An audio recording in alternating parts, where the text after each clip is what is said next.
Check the mic and make sure it sound right, boys. Hey, I'm Aaron. Hey, I'm John, and this is Pastors and Pizza. I'm Josh, and this is Pastors and Pizza. A podcast where three very unqualified pastors consume some of the best and worst pizzas Western Washington has to offer. While trying to make sense of our faith, Figure out how it connects to the world around us. We believe the best conversations happen over food. So pull up a chair, grab a slice, Pour a cold one. And come along with us. wherever it is we are going. Wherever it is we're going.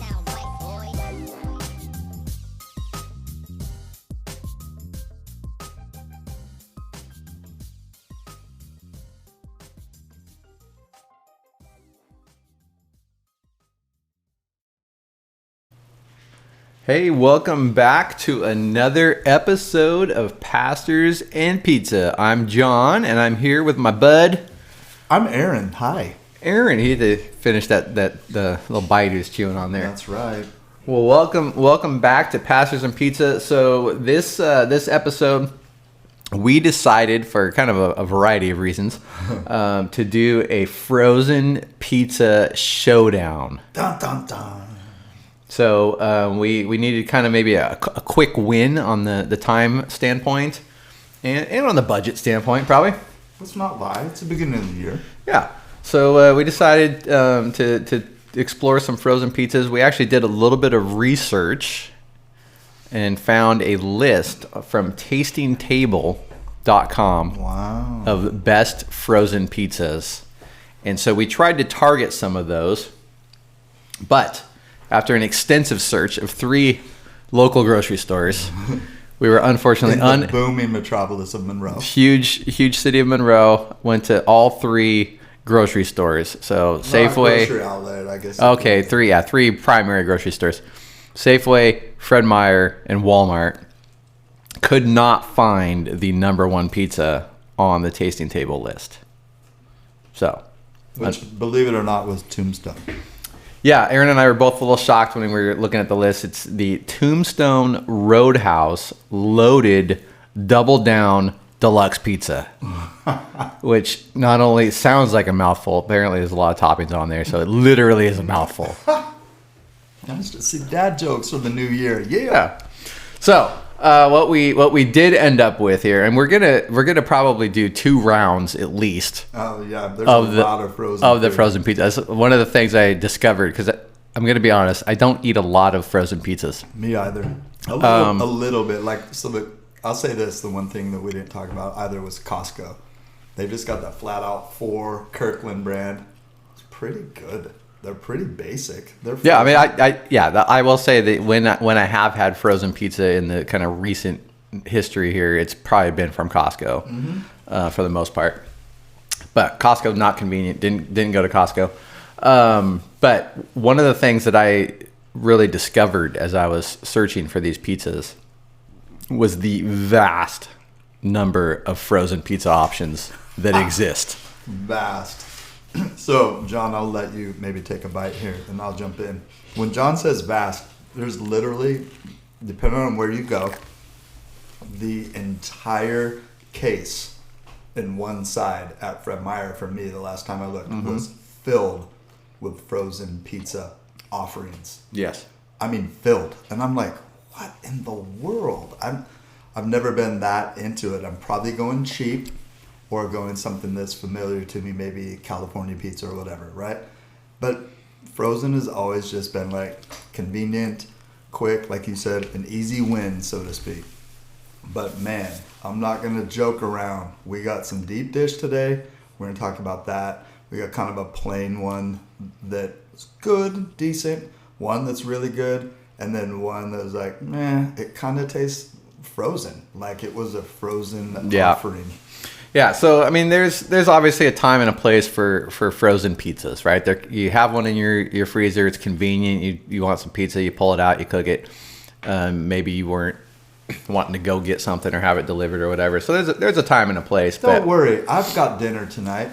Frozen pizza. Right, and there is some value to be had there, but that, I'm gonna be honest again, that one of the other surprises was how expensive frozen pizzas actually are. A lot of them.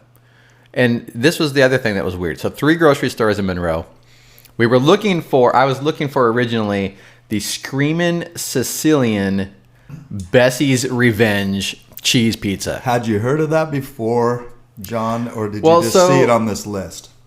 I hadn't heard of that specific flavor or title of that pizza, but Screamin' Sicilian I had heard of. I had never tried, but I'm not much of a music listener, so I don't pay for Spotify Premium.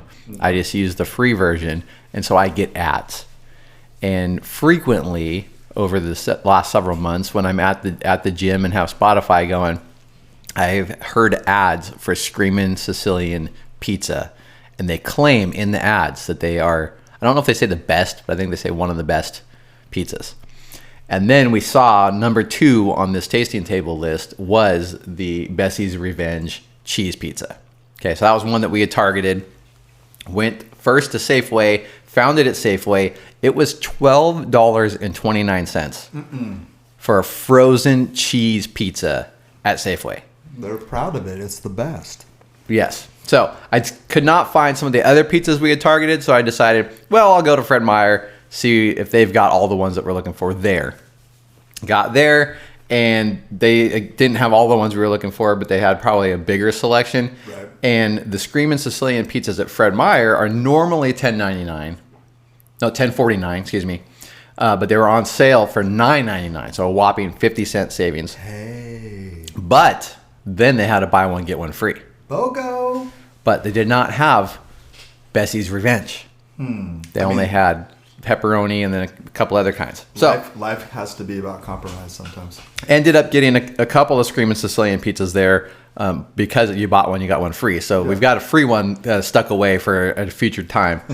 And then I went to Walmart just to see what the differences were in selection and see if I could find this elusive Tombstone pizza. I appreciate all the effort, by the way. Bro. Yes, I mean, it was a little bit of time a couple mornings ago. Went to Walmart. They did also have the Screamin' Sicilian.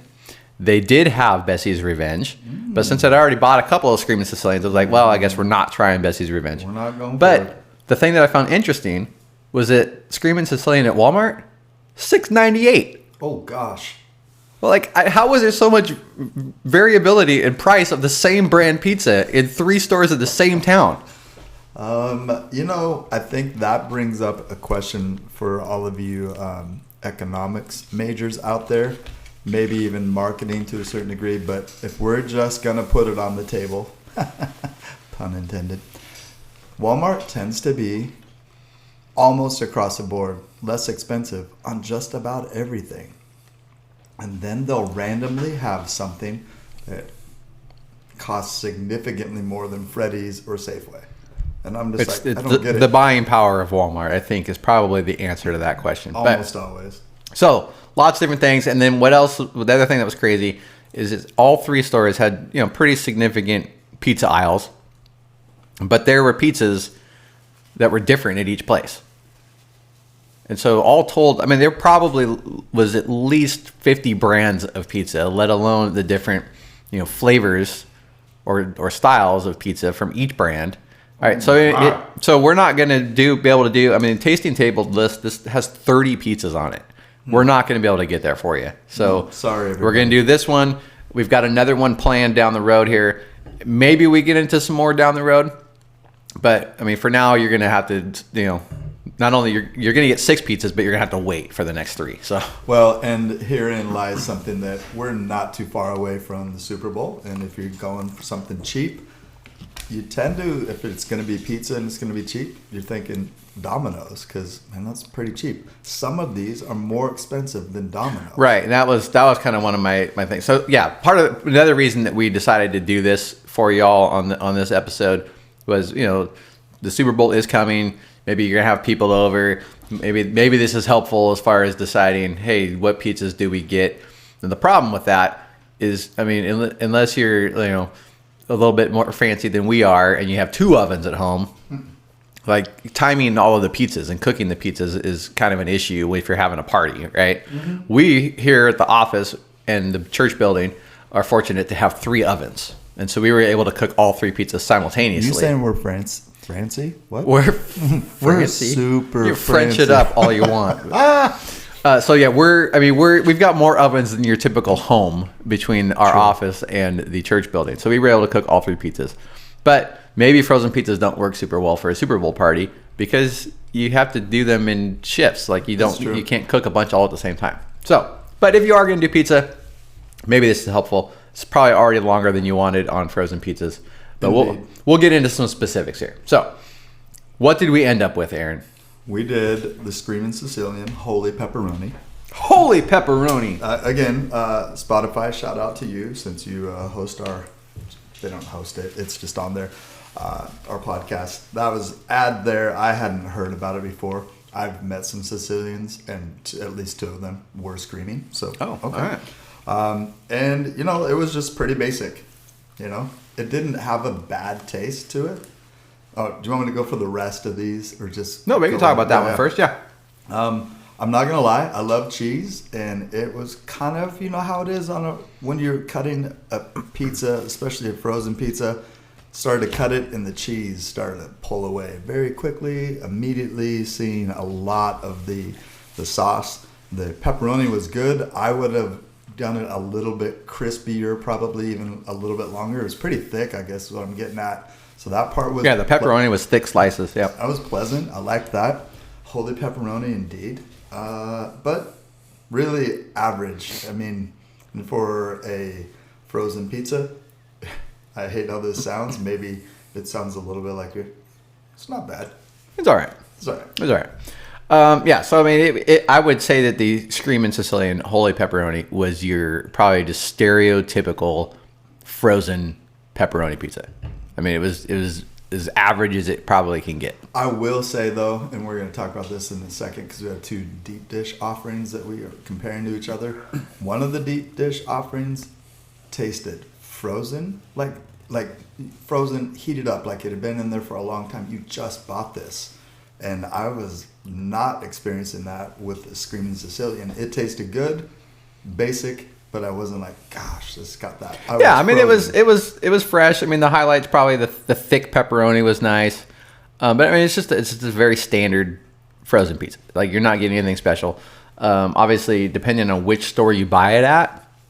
If I bought that at $12.29 at Safeway, I'm frustrated because I literally could get Domino's. I could get probably Pizza Hut, Little Caesars. I mean, kind of the lower end pizza chain places where they cook it for you, right? And maybe even bring it to you for less or the same. And the crust has some garlic, salty type stuff. So I mean, at the $6.98 Walmart price, all right. It's not bad. Or the buy one get one free like we got at Fred Meyer. Okay, cool value.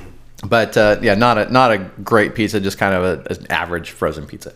Yep. All right. So you already talked about we got 2 deep dish pizzas. We got the first one was on the list from Tasting Table. It was, I believe, at number 6. It was the Degiorno crispy pan pepperoni. At number 6 on the list. So we knew that we were doing frozen pizza. We had to do a Degiorno pizza. Because if it's Degiorno, or was it delivery? Is that delivery or Degiorno? Exactly. And so we probably should have gotten a more standard Degiorno because that's kind of more what they feature in the commercials. But this was the highest one on the list, so we're like, oh, we'll get that one. My question though is, has anyone ever mistaken a Degiorno pizza Degiorno pizza for delivery? Like anyone actually think that, or is that just the people in the commercial because they're trying to sell their frozen pizzas? Exactly. Hit us back, audience, because I can tell you in my experience, no, and especially today. Oh my goodness, John, no offense, but this Degiorno crispy pan, not very good. Of the 3 that we looked at, tasted, examined, if you will, today, this is my least favorite. It was just blah. Again, it felt maybe even like it didn't thaw out enough, and it was hot. I cut it. It was super warm and hot, and it just didn't taste great. Yeah, I would agree. I mean, depending on what style pizza. I mean, this is... You've heard us talk about District Brewing, probably our current leader in the pizza rankings. And by far. And so these 2 deep dish ones are the Detroit style pizza like District Brewing. And so we like that style. So if you like that style over just a normal kind of pizza, then maybe this would be higher than the Sicilian one. But yeah, I would agree. It was not great. It's very dense. The toppings didn't feel great. The sauce was probably too sweet. Yeah, that's a good So I mean, again, it's pizza, so I'll definitely eat it. But it wasn't great. I think we should bring that up too. Like ultimately, you guys, unless it's been dropped on the floor and got some dust on it and stuff. Whose floor? Good point. Mine probably. Oh yeah. Yeah.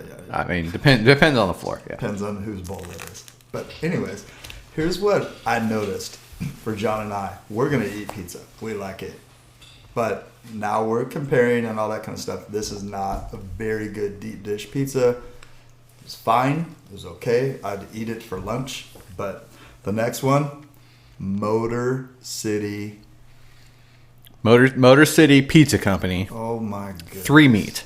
And so this one was kind of actually a surprise that I found it. Okay. Not on the tasting table list. Not sure how hard it is to find. I only saw it at Walmart. I did not see it at Safeway or at Fred Meyer. And the reason it stood out to me, one, like we just talked about with District Brewing, we like that style of pizza. Yep. But two, I literally just went to District Brewing on a couple days ago on Sunday. Nice. It's Wednesday currently. So I went to District Brewing, and my brother and I had a conversation about Motor City Pizza because Costco carries it, and he was wondering, hey, have you had this pizza? It's actually really good. And so I saw it at Walmart, and I was like, all right, that's got to be one of our pizzas. I'm so glad. What'd you think? Honestly, of the 3 today, great. Again, if we're putting this up against the District Brewing, it's not really a close second for me. But if we're talking about frozen pizza, and I've had deep dish frozen before, this is by far my favorite of that. It was very good. We even crisped it up a bit. Maybe it was a little overdone. The crust was still really, really good, really tasty, fairly soft. I love the crispy cheese. You all know that. We're getting a little tired of hearing it, Aaron. I don't really care. But at the end of all of it, great taste. Enough cheese, enough toppings. I didn't lose it when we cut it. And again, it was pretty crispy. And so I liked it a lot. How about you? Yeah, I mean, clearly the top of the 3 that we're having today. If I hearken back to frozen pizzas over the years, I'd say it's probably the best frozen pizza I've ever had. Nice. I mean, it's light. I mean, it's just as thick as the Degiorno one. The thickness is the same, but it felt much lighter. Totally. More airy, more buttery. Nice crisp to it. Toppings were good. So yeah, it was a really good pizza. It was. And I think, again, going back one other time, and I think we might put this on the list eventually, I had a California kitchen. Is that California Pizza Kitchen? California Pizza Kitchen frozen. That was, until today, my favorite. Yeah. And so, yeah, you're right. This is probably my favorite frozen. And yeah, we might be able to we've gone on for a little while here, but we might be able to get more into the whole pizza discussion down the road on the next one. But I've had a lot of frozen pizzas over my life, right? Not necessarily. Because you're getting old. Because I am getting old. Not so much in the last few years, but definitely lifetime. And you've got the kind of the traditional Totino's party pizzas. I've definitely consumed a lot of those. Yes, sir. The fact that they think you're going to share those is just silly to me. I mean, those things are not. It's a one-person pizza. Always. But you get them for I don't know anymore, but back in the day, you get them for 99 cents or whatever, right? Yep. And so, yeah, definitely going to eat that pizza.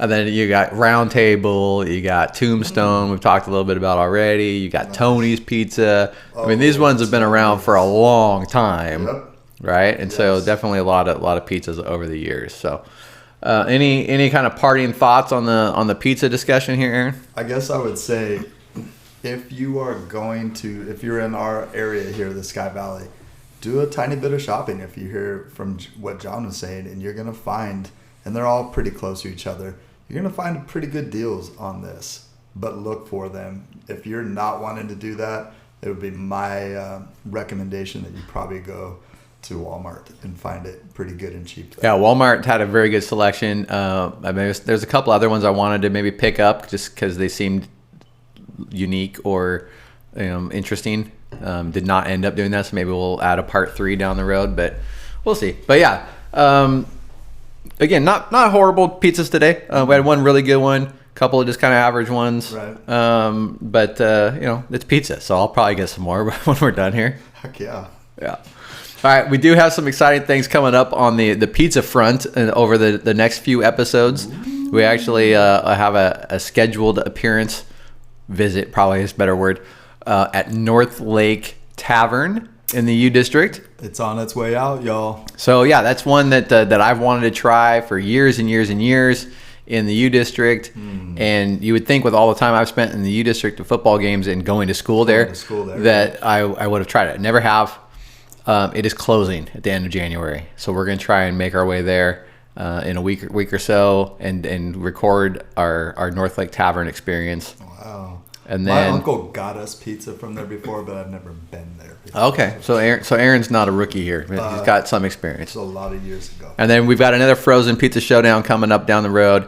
And then there's another one that I'm probably going to hold off on announcing just yet because I kind of screwed up some of the logistics on making it happen. But it's a very exclusive pizza option in Edmonds that hopefully will be coming up in the not too distant future. Hey, does anybody agree with me? That seems pretty much what you would think about Edmonds.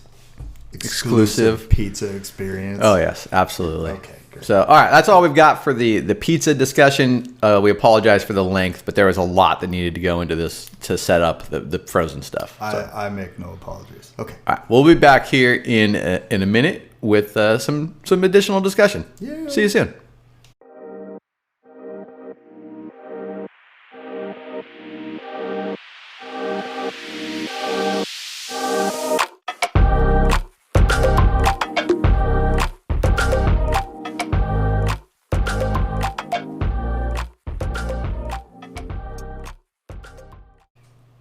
All right, we are back. Thanks again for joining us on Pastors and Pizza.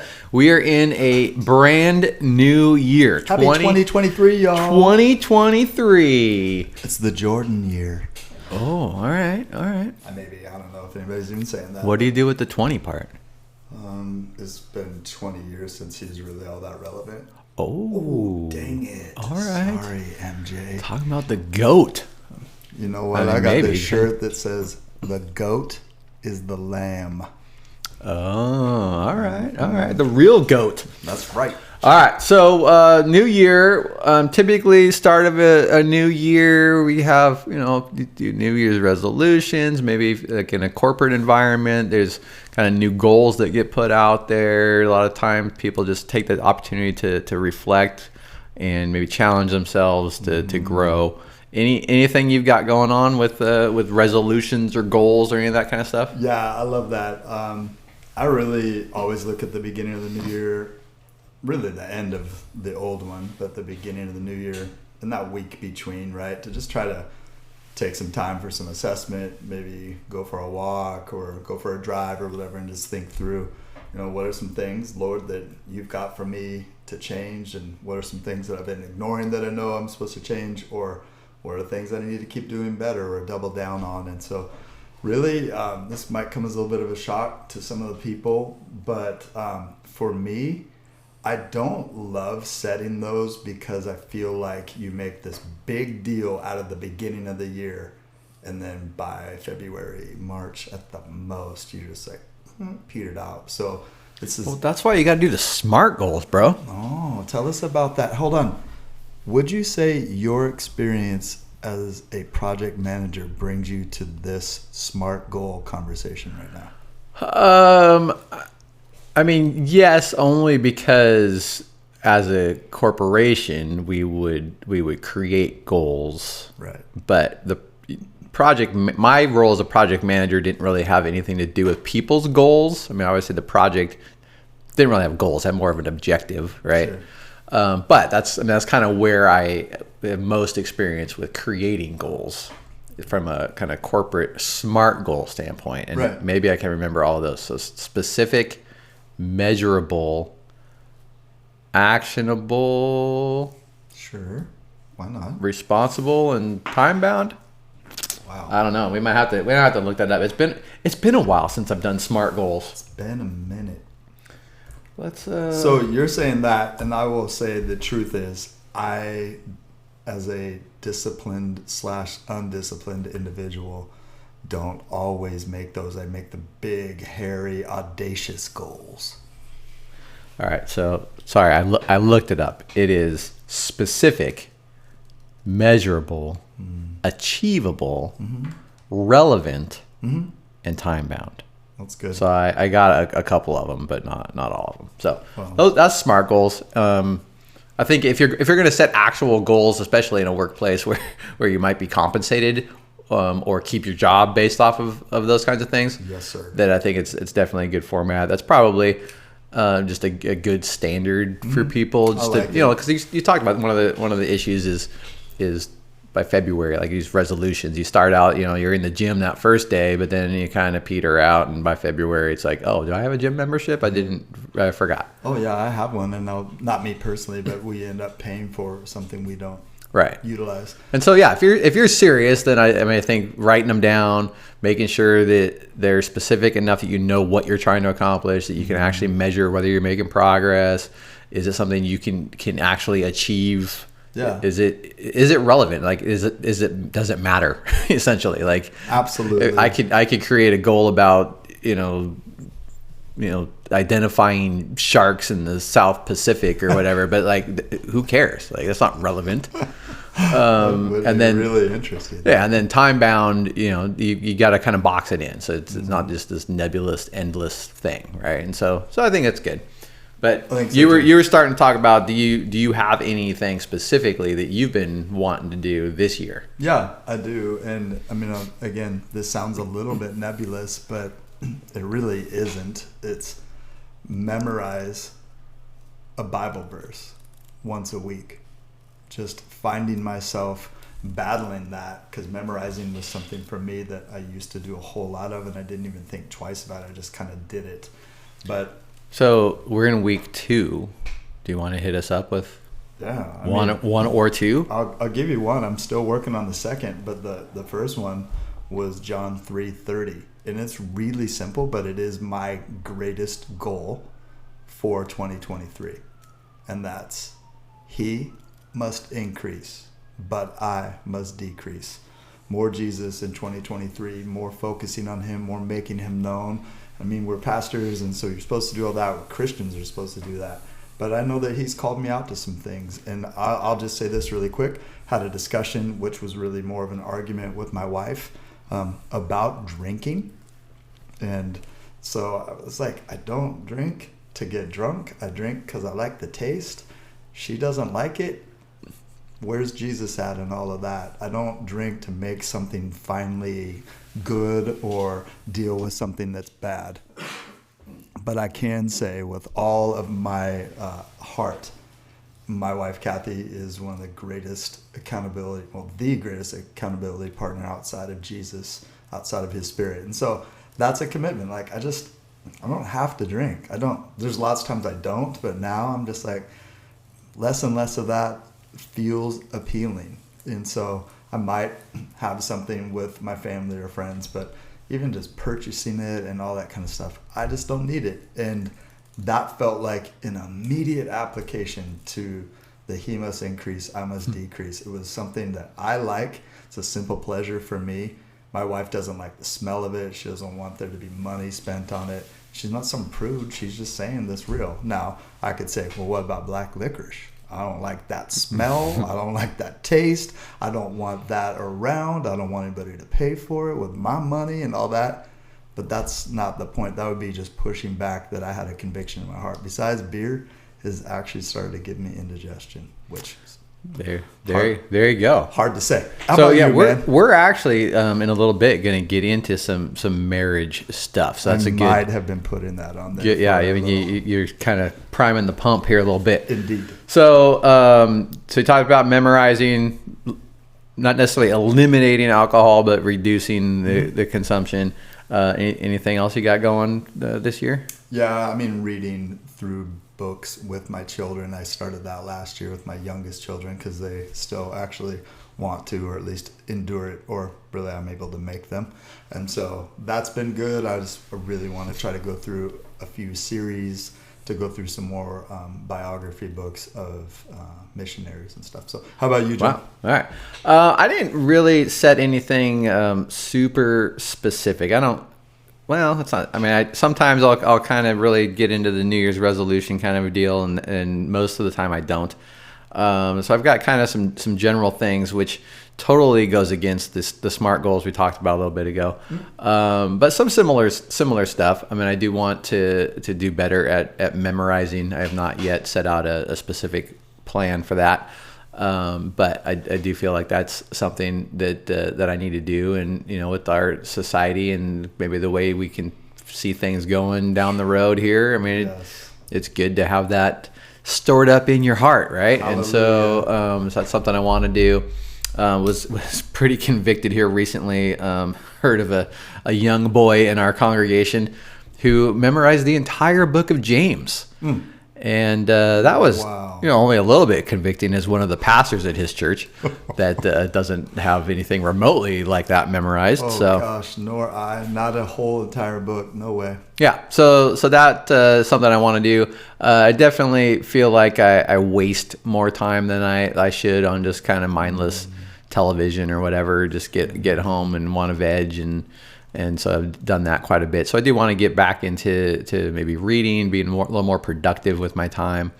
So that's something I'm going to try to do. Again, not something super specific as far as how I don't a few years ago I wanted to read a certain number of books in the year. 19 in 2019. It was 18 and 18. Oh, okay. Yeah. So don't have that necessarily in mind, but want to do that. I did start a new daily devotional, so just sticking with that is something I want to do. That, real quick? So it's called Daily Strength. It's a men's devotional, and essentially takes you kind of high level through the entire Bible. Doesn't hit every chapter and verse, but it kind of starts off in Genesis and progresses and takes some of the high points, and so I've been doing that and want to stick with that, obviously, and then just being a better dad, better husband, those kinds of things that are, again, not super specific, but just something that I'm just constantly reminded of my need to do. Amen, bro. And again, we're going to get to that. I will say this about what we're going to talk about and about these kind of goals, like the he must increase, I must decrease kind of thing. That is not time bound, and yet it totally is, because it's daily. Yeah. You've got to. I've got to. That's what we're called to. And holiness is coming our way. Yep. So that's as far as like new year, new goals, all that kind of stuff. It's that's kind of where we've been at. Anything in the last couple weeks that has stood out to you in your wanderings, your conversations, your time? Yeah, really quick. So we're going through the I am statements of Jesus in John, and there's 7 of them in addition to the actual flat out I am. Before Abraham was born, I am. And there's this guy, and I apologies to him. I don't know really who he is. I kind of looked him up a little bit, but Nathan R. Johnson. It's the N.R. Johnson Sermon Podcast. I really enjoyed it.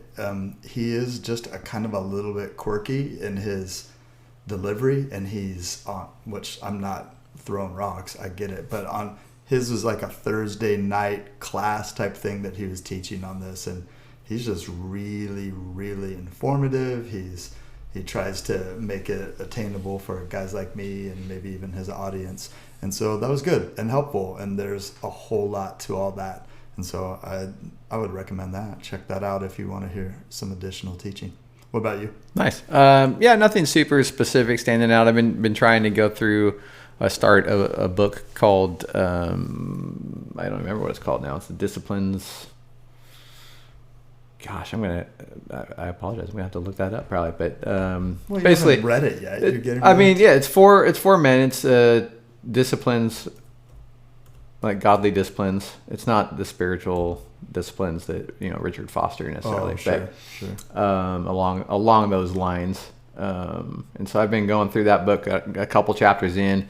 I wouldn't say, there's probably a little bit that I'll bring out during our discussion a little bit later about marriage, but just trying to do that. I do still college football just finished this week. That's definitely something that takes up a lot of my time. How's your grading process, bro? No, I'm actually good. So my dogs finished the season 8th in the country. Come on. After finishing last season with 8 losses. So Wow. pretty good turnaround, if I say so myself here.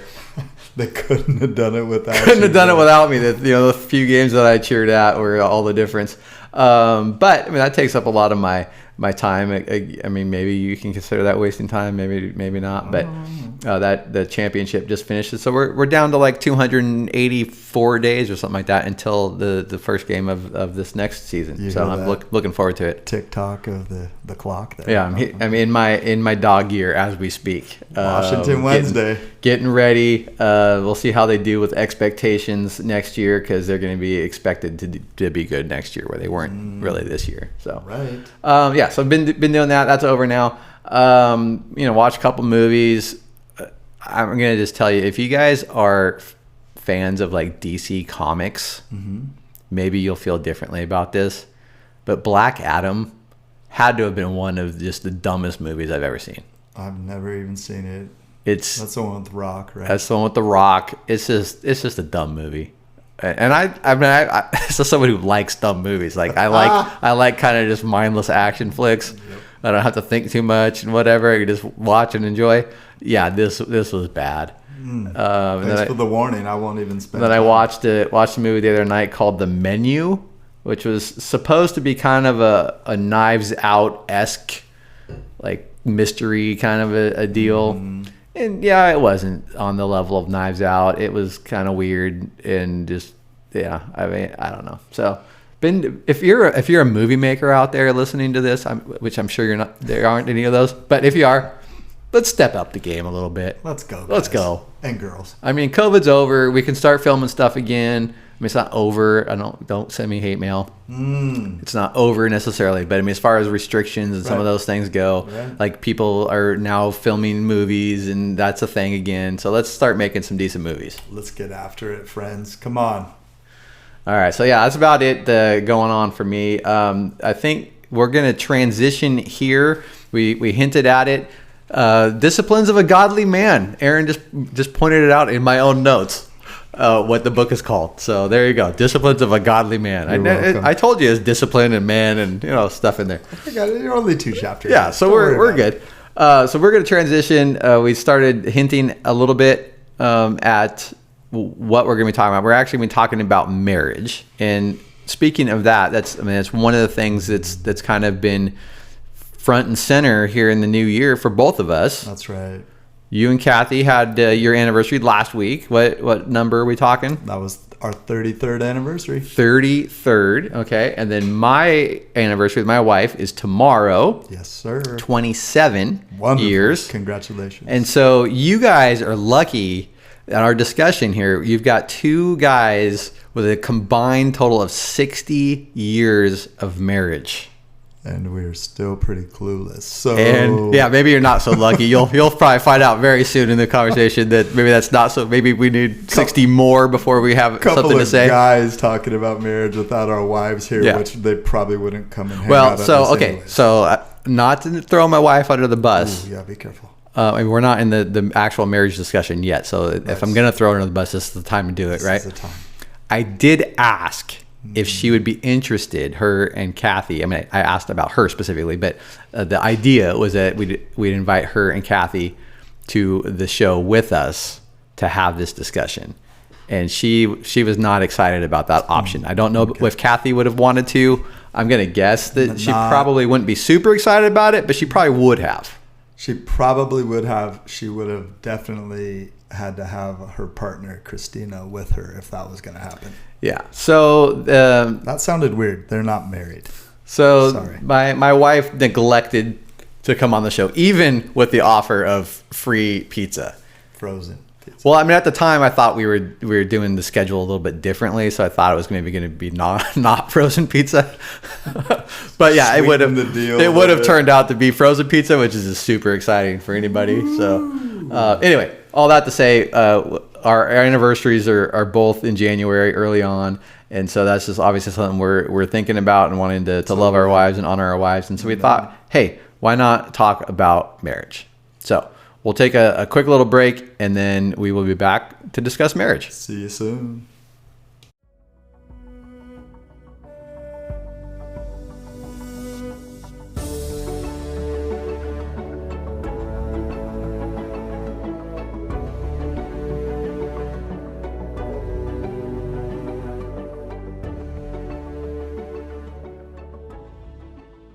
Gonna talk about marriage. We like we previously mentioned, between the two of us have a combined 60 years of marriage, each to one woman, which not the same woman. Not the same woman. Each independently have our own wife and have been married to that one wife the entire time. Not that great. All right. So I mean, that I don't want to necessarily toot our horns, but that's pretty remarkable, honestly, in this day and age. Today, for sure, and we're not even into our 60s yet. So this isn't our second marriage that finally worked. Yeah. And the other thing, again, I didn't do anything to deserve this or earn this or whatever, but I know this is a little bit different on your side of things. But my family, so my parents have been married for over 50 years. That's so wonderful. My in-laws have been married for over 50 years. My sister has been married to the same man for 30-ish years. A little bit more than that. My brother's been married for 27 years to the same woman. My sister. Wait a minute, you guys got married in the same year? We got married about 6 or so months apart. If you don't know, our dear listeners, John is a twin. So yeah, look at them twinning. Then my sister-in-law, so my wife's sister, has also been married for coming up in March on 27 years. They got married a couple months after we got married. So a long lineage of marriage. Yes. I know you've got some of that in your family, but not a little bit. Not necessarily. Yeah. No, divorce is definitely part of mine and Kathy's backgrounds, and so yeah. And my mom is married to my dad, and they've been married for more than that, 40 years almost. But the reality is it's been a long, long path. We don't have the longevity on any side. Generationally, we have quite a bit of divorce. Except for my grandparents, Marilyn and Herb Day. They went through a ton, but they married each other and stayed married to each other until they both passed. Nice. And so, as pastors, we would both say marriage is a big deal, right? Absolutely. And you know why? Because it's a big deal to God. He's the one that initiated, instituted it. He says in Ephesians, that marriage is a picture of his love for his bride, the church. And so I love that he gives this great explanation about marriage and how to be married and how to do well, laying down your life, submitting to one another, as it says in Ephesians 5:21, out of reverence for Christ. But he's like, after all that, this is a profound mystery, but I'm talking about Christ and the church. So that's why I know it's a big deal to him, and I want to honor him with that. And it's been a lot of hard work and a joke, but it's not really a joke. It feels like it's been more hard work for Kathy than for me. And part of that is my selfishness, and moms tend to really understand. Ladies, you tend to understand what it means to lay down your life and to give up all kinds of stuff. My mother hasn't eaten a hot meal in whatever years it says in the Christmas story. And so I definitely believe that it's a picture of God's love for us. Because his word says so, and I've seen it. Yeah, so as important as it is for us, each individually, for our own marriages, for our role as pastors, ultimately it's just a picture. Amen. Right? It's not the end all be all. It's an example. That's right. And obviously not a perfect example because it's humans and we're not perfect. Yeah. But it's an example to really show us what the real story is, and that's Jesus and his church. Ooh, right? Yes, sir. Yeah. And so I saw a quote. I was reading through this book. It's called "Marriage and the Mystery of the Gospel" by Ray Ortland. That sounds. And great. there was this example in there about when you get married, it's kind of like moving into a fully furnished house, and you got to kind of figure out how you want the furniture, like where you want the furniture to go. Does some of it need to be moved? Does it need to be replaced? Does it, and so you kind of come into this thing with maybe these expectations, these ideas, these thoughts, and you're like, oh wait, there's already some furniture here. So we need to figure that out first, right? We need to figure that out. And so I thought that was a was a pretty good example. And what rooms need to be emptied out. That's really good. Like where can we look in our own lives individually and think, oh, okay, I need to work on some stuff. Gosh, to that end, John, think about how Chrissy has different opinion on what looks good and what she'd like to keep, in a room, like literally with a room with furnishing and decoration and all that. I know that Kathy and I don't always have the same opinion on furniture and all of that.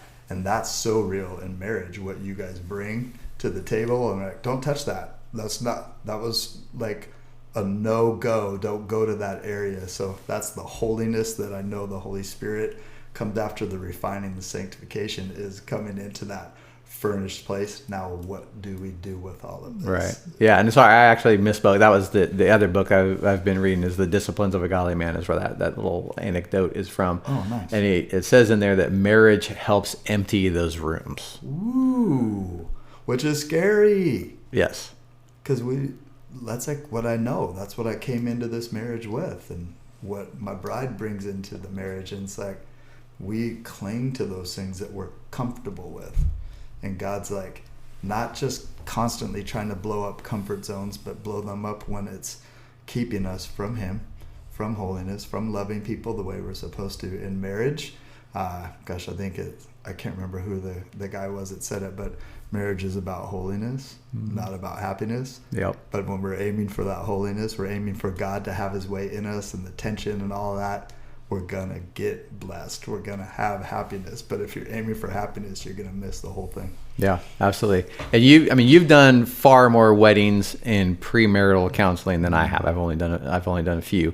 You've done, is it in the hundreds? Mm-hmm. Yeah. So you've done a lot. But I think what we both could probably share and have seen in those times is that you and just from my own experience before I got married, going to premarital counseling. Oh, sure. You think you've got all the answers, right? Oh, gosh. Yeah. Like, oh yeah. I don't. Thanks, Pastor. I think we're good. We don't really fight very much. We communicate well. We've got it all dialed in. There's no issues. Right? Have you ever kind of gotten that vibe from couples? Fairly consistently. I mean, thank you. No, we're good. Yeah. Consistently. And no matter how hard we push, like, hey, you're gonna want to talk about this and figure this out beforehand. Yeah. It's always kind of the rosy picture, like, no, we're good. That may be other couples, but that's not us. Right. And that's why, honestly, in premarital counseling, I love the assessment tools. I think all those things are great.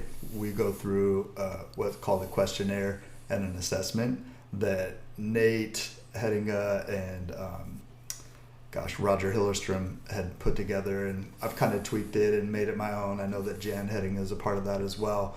And then talking to my bride and going through all these different things, I push. I'm like, okay, I hear what you're saying, but you're real people. It's like a constant refining moment to be under the same roof with somebody, whether it's your kids or your spouse or roommates at college or whatever. But especially in marriage, there's no off-ramp, so to speak. So now you got to deal with it. And so I'm like, this is going to hit you later. Go ahead and put this one in the belt if you think you're fine with it right now. But it is going to. And God is faithful to complete the work that He begins in us. Whether we want Him to or not, right. He's going to bring that. So if you're committed to Christ, you are going to have these issues. What started out as, she's unlike anybody I've ever met. In a good way. Yeah. He's so wonderful. I've never met a man. He makes me feel so good. Not too long afterwards, I don't understand them. They're not like anybody I've ever met. I mean, in a bad way. In a bad way. And it'll constantly do that. But I will say this, John, and we've talked a lot about this. Friction creates traction if you deal with it, if you move and you learn. If it's just friction, just tension, just pain. It's a lot of smoke and smell. Yeah, and damage, right? Yeah. Those tires get damaged. Yeah, so it's like with a lot of things, though, right? We go into these things and we don't know what we don't know. Oh, gosh. Right? And so we think we've got it all figured out and dialed in, and we don't. And people can point it out to us that, hey, you don't know all of the things that you think you know. And we're like, yeah. And it's like, it's like that with parenting. It's like that when you're a kid growing up. That's right. You want, as a parent, you try and warn your kids of certain things, or maybe steer them certain ways. And, and ultimately you've got to, there's just some lessons you have to learn yourself. Jobs are that way too. Yeah. And marriage is one of those things. So I want to bring up a quote that I saw in this book again. It's called The Disciplines of a Godly Man, and there's a chapter here on marriage. And he talks about this guy named Mike Mason. He's an author of a book called The Mystery of Marriage. And he says in that book pretty pointedly that marital love is like death.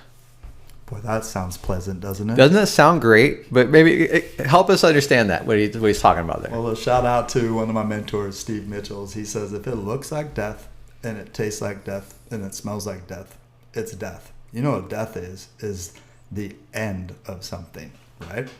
Now, by God's grace, everybody, death does not stay the final victor. Jesus rose from the dead, and he's the life and the resurrection, all that, like it says in John 11.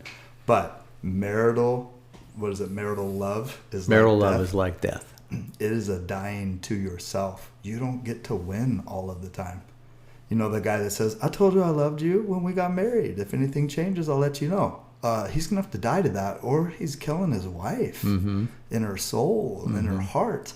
The idea of laying down your life, like it says in Ephesians 5, right? That is a death reference to Jesus, like Christ laid down his life for the church. So marital love is this covenantal love. I'm committing like God commits on the behalf of my spouse. I'm giving myself for her. And if I'm hanging on to me and hanging on to my stuff, I'm not dying to myself. I'm not laying down myself. That's selfishness. And we all have it. Every one of us. And so that's my picture. But you saw that, and you're the one that brought this to my attention. How does that land for you? Well, so I guess what I'll say is probably the biggest thing that I have learned in 27 years of marriage tomorrow. Happy anniversary. Thank you. Is how selfish I am. That's probably the number one thing that I have learned. Wow. That I am super selfish. And it's like as a parent, I mean, it's a similar thing. Like probably the biggest thing I've learned is how much I need to do a better job following God, right? Because you see in your, I mean, I've got great kids, but there's times where you're just like, man, they just don't get it. Why can't they just do what I'm asking them to do? And why can't they see that I want what's best for them? And right? So it's kind of the same kind of thing as with marriage. Is I've seen how selfish I am, and obviously in the moment I don't usually think that. I think how wrong my wife is. I need to correct her. Yeah, she needs to understand where I'm coming from. She needs to be fixed. She needs but no, I'm selfish, and I need to die to myself daily.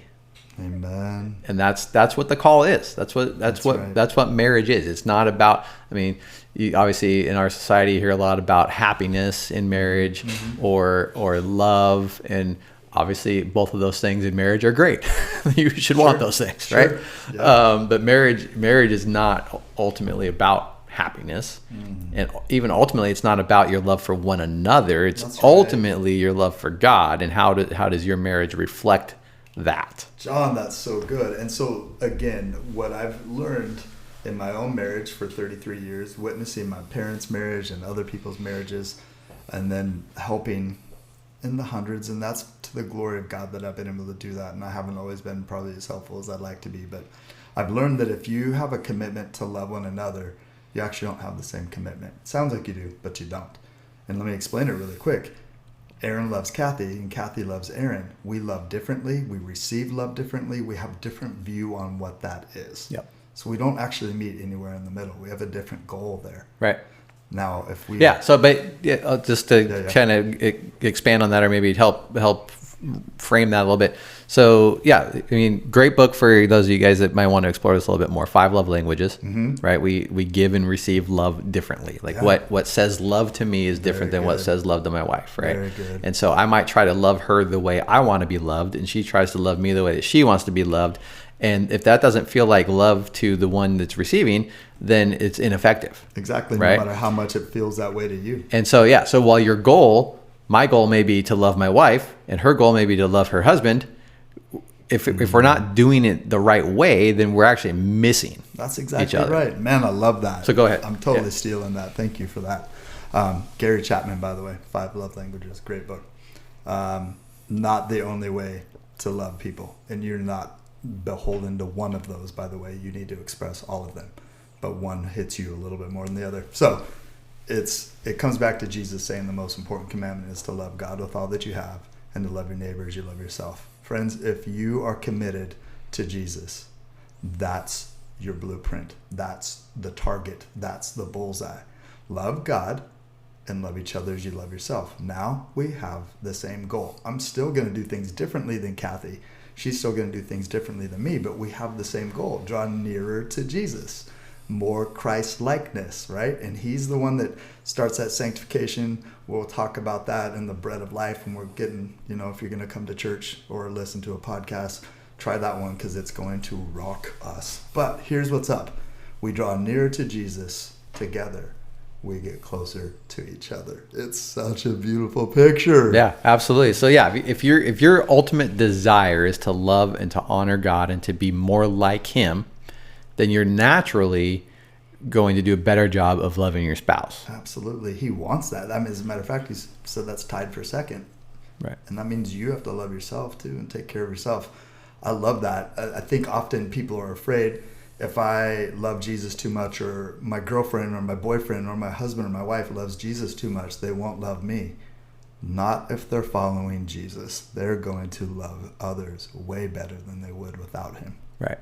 And the problem, I think, may come where it is then they want you to then also be more like Jesus. Ooh. And we may not want that all the time, right? And so if my spouse or my significant other is pursuing Jesus and wanting to be like Jesus, then their life is going to look a certain way. Mm-hmm. And if my life doesn't look like that, either overtly they're going to be like, hey, you need to fall in line here. You need to also be pursuing this. Or just maybe subliminally, we'll start to maybe feel uncomfortable, awkward, judged, whatever, because we know that our life is not lining up with that. And so it doesn't automatically create this perfect marriage if one of you is pursuing Jesus, or maybe at a different pace of pursuit or whatever. So there's still going to be some things you got to work out there. That's really good. Right. But if you're both moving towards Jesus, then you're going to be able to love each other better. And I agree. And I think working that out is like the idea of sanctification, right? Being made holy. Less of me, more of God. Marriage is a great spot for that you're learning how it's not all about you. I love what you said. That confession is my confession as well. I've learned in my fatherhood how childish I still am. Mm-hmm. And I've learned in my husbandry, if you will, right? In marriage, I am really selfish and I don't like to lay down my life, because back to the marital love is like death. It is death. It's dying to myself. It's giving up. And people are like, don't give up you. Oh, look, you're not the prize. God has got something much better for you than you. It's more of him. Right. And so, continuing with that, the same book, kind of on the same lines about marital love is like death, continues on. He says, marriage is a call to die, and a man who does not die for his wife does not come close to the love to which he is called. That's exactly right. Holy smokes. I got to look that book up.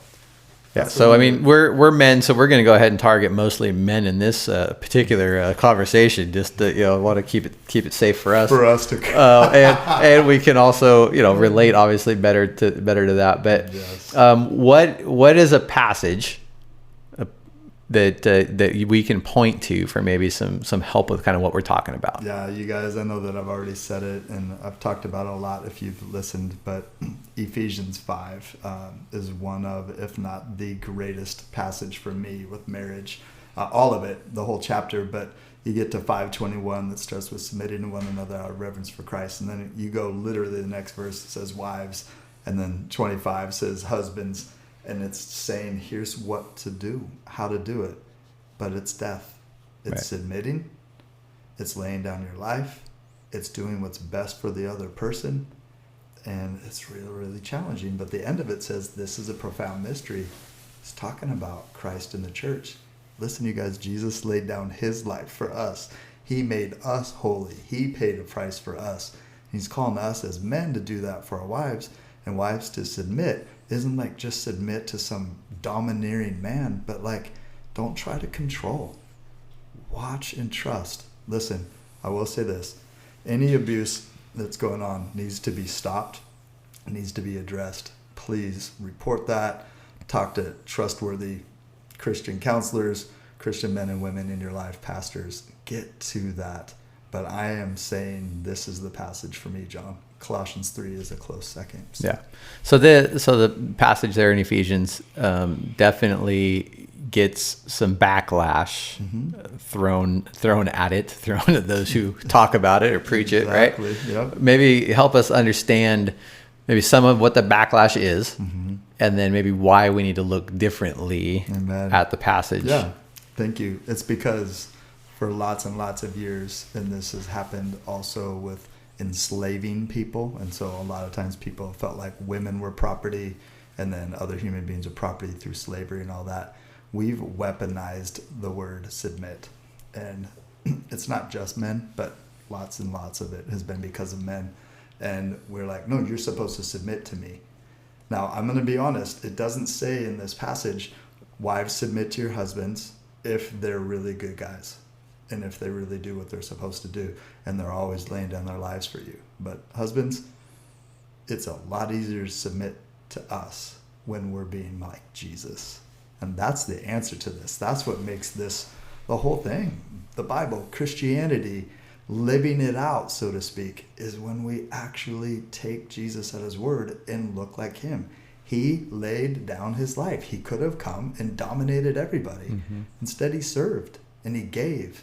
And he's calling men to do that. Now, we can't always just acquiesce. There's some times where our spouse, there's sometimes where our kids, sometimes where our friends, they want to go a direction that God has made very clear is a no-go. And we've got to stand up and say, no, we're not going to do that. And here's why. But you don't do like, shut up, I'm the man. I told you that. You submit to me. Right. Again, weaponizing that is not going to be anywhere near fruitful. Right. It is just going to actually cause all kinds of damage. Even if people do what you tell them to do, it's ultimately going to backfire bad. But I will say, I'll bring it back to Ephesians 5:21. It's submit to one another out of reverence, fear, awe of Christ. You are not just doing what you're doing for your spouse. You're doing it as an honor to Jesus. So first and foremost, like primarily, right? That's your focus. Yep. Is what are you doing for Jesus? And so yeah, this is the standard, right? This is the call, but as humans, we're gonna screw this up, right? And so we definitely can understand why people from their experiences and from what they've seen and heard and all that are gonna balk at this. They're gonna hesitate because it has just been devastating in either in their life or maybe someone else's life that they know, and it's been misused. And that doesn't change the standard though, right? And so we've talked a lot. It's not usually in regards to marriage, but kind of this idea of people not wanting to follow Jesus or thinking Jesus is a jerk or whatever because of his followers being imperfect followers, right? And so we've kind of used this analogy that if you go to a math class and you've got this great professor and he's teaching you calculus, and then you take the test and you are wrong, was it the book's fault? Was it the teacher's fault? I mean, maybe, because they're not perfect either, and so this analogy falls apart a little bit. But But no, just because you missed the question doesn't mean that the teaching was wrong, Exactly. right? And so similar kind of thing, because we've seen this maybe misused, misapplied, abused, doesn't make the teaching wrong. No. Doesn't change the standard. Nice. Right. Exactly. And so I think we have to keep that in mind. And then what you talked about too. Is depending on where you start reading in Ephesians 5, right? If you start with wives submit to your husbands, then yeah, I could see why there may be some cringing, some like say what, but if you start mutually submit to one another, right? So that you're both submitting, Yep. and then also remember that Jesus set that example, Totally. right? He That's right. he's first and foremost submitted to his Father. Right. He submitted to the rulers on earth. He allowed them to kill him. Wow. Even though he could have stopped them. Right. He didn't have to do that. He willingly chose to submit. That's outstanding. And so definitely don't hear me saying, oh, well, he submitted to abuse and death. So you should submit to that. No, that's not at all what I'm saying. I'm just saying that our example is Jesus. And Always. yeah, and the call to husbands is lay down your life, like we've been talking about, for your wife. That's right. And so you brought up something great. I love to talk about Ephesians 5, and then I just talk about the last 7 or 10 verses. Ephesians 5:1 says, "Be imitators of God as dearly beloved children." Ephesians 4:32, right before that, "Be kind and compassionate to one another, forgiving each other, just as in Christ God forgave us." It goes on to the back, well, if you will, to the front, from 1 all the way to 4, sets this up, talks about unity and working hard on it. Then Ephesians 6 talks about the fact that we're in a battle and we need spiritual armor. And the armor is the armor of God. And so that we've got this battle going on. Ephesians is a great book, everybody. It's not just Ephesians 5. Ephesians 5 is cherry picking, but if you just cherry pick, then you're going to miss out on it. And it's a really pretty quick read, too. Right. So. Which, I mean, that's a great, I guess, great way to say, hey, don't cherry pick. Don't proof text. Don't pull verses out of context, either to support your case or to, go against someone else's case, right? And so, yeah, read it in context, read the whole thing, and understand what it's saying, as a whole, not just these little pieces. That's good. I appreciate that so much. Yeah. So we're kind of getting a little long here on the day, and so we're probably going to wrap this up here, but we haven't really gotten into we haven't at all gotten into kind of what we're seeing in our society in regards to marriage, both within the church, with just within culture, with same-sex marriage, divorce, all of those kinds of things. We don't have time to get into all of that today. So maybe that's a separate discussion at a later time. But I don't know, I'll definitely give you a chance to have some closing thoughts too, but want to come to you guys with the Marriage and the Mystery of the Gospel by Ray Ortlund. I mistakenly referenced it earlier. But he says in there that marriage is not the private property of the Christian church. Oh, wow. Right? Yeah. So obviously we believe in marriage. We believe it's instituted by God. We believe we should defend it and support it and all that, right? But we don't own it. Like non-Christians can get married. Yep. Right? And do. But we absolutely, if we're going to say that it's important, if we're going to say it's ordained and established by God, like shouldn't we really be like the most pro marriage as it was intended? Shouldn't we fight for our marriages? Shouldn't we support people's fighting for their marriages? Shouldn't we do these things? Because while we don't own marriage, we should be proponents for marriage. That's so right? good. And so yes. so how can we do that in our own lives? How can we do that for those around us? Yes. Fight for one another, support one another, encourage one another. And so definitely want to get that out there.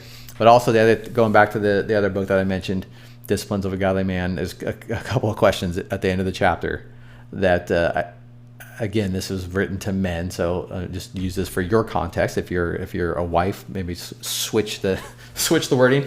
But question: is my wife more like Christ because she is married to me? Come on. Or is she like Christ in spite of me? Ooh-wee. And so obviously, wives, you can flip that around.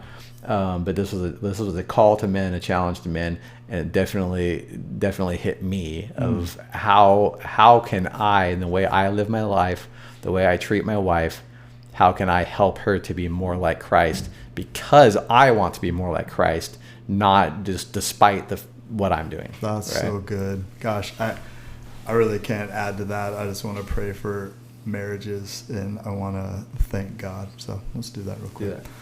Father, I want to thank you so much for marriage. I want to thank you for loving us better than any husband could love his wife. And may we as a church love you better than any wife could love her husband.